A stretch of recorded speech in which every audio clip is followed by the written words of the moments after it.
আসসালামু আলাইকুম। আজকে রান্না করব ফুলকপি আলু দিয়ে পোয়া মাছের রেসিপি। 6 পিস পোয়া মাছ ধুয়ে নিয়েছি, টমেটো কুচি করে কেটে নিয়েছি। মাছে লবণ এবং হলুদ মিশিয়ে নিব ভাজার জন্য। হাঁড়িতে সরিষার তেল পেঁয়াজ ভেজে নিচ্ছি। দিয়ে দিলাম আদা রসুন বাটা,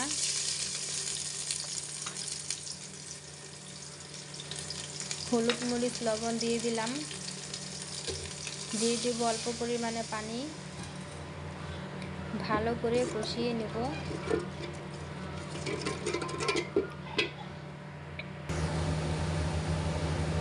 কষানো হয়ে গেছে, টমেটোগুলো দিয়ে দিব।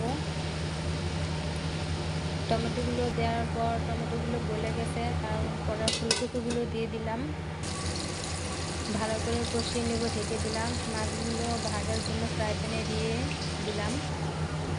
এটা আমার কষানো হচ্ছে, কষানো হয়ে গেছে। পর্যায়ে পানি দিয়ে দিব।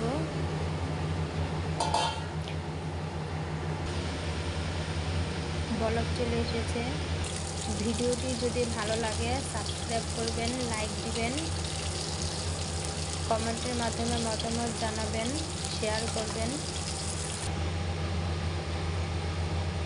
মাছগুলো ভাজা হয়ে গেছে, তরকারিগুলো এর মধ্যে সিদ্ধ হয়ে গেছে। মাছগুলো দিয়ে দিলাম।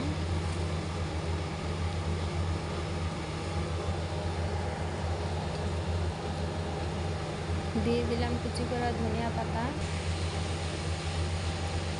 লবণ ঠিক আছে। আপনারা এভাবে রান্না করে খাবেন, খুব স্বাদের তরকারি।